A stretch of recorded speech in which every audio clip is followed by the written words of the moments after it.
Chris, fantastic news that you've signed a contract extension going to keep you here until the end of 2018. What was it that's made you decide to commit your future to Gloucestershire? Obviously being a Bristol boy and this being the only club I've been at, obviously I was excited to stay here, and with a great bunch of lads like we've got, and obviously winning a trophy last year, there was no reason I'd even think about leaving the club. And you mentioned obviously the success on the field last year. Off the field, things have changed for you a lot in the last few months. You've become a father.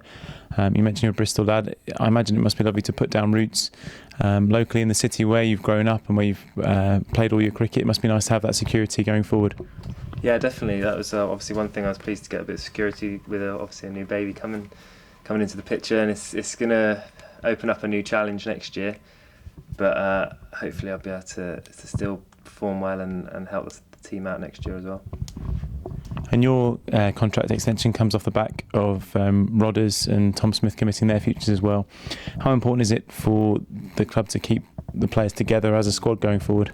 Yeah, really important, especially after last year doing pretty well as a squad. It helps us keep the team together, and people like Rodders and Smudge, they were big parts of that win. So we want to keep as many as we can together and look to try and build as a team. And you're probably one of the longest serving players here now, I would have thought. How is your role looking going forward? What have you discussed with Dawson as to how you're going to take it forward individually?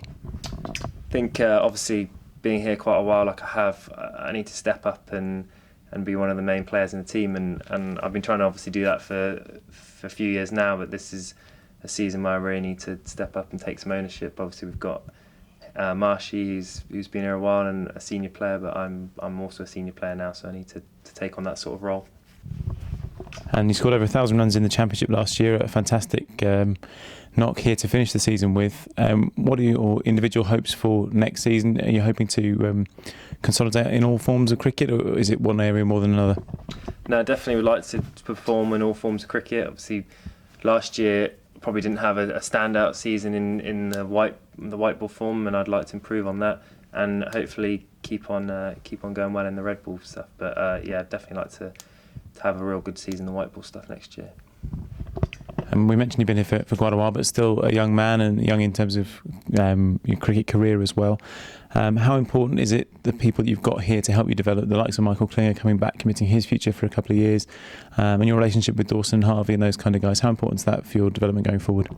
Yeah, it's very important. They're great people to have around. Michael, I've learnt so much from him in the years I've played with him, and he's such a professional. It's great to be around him.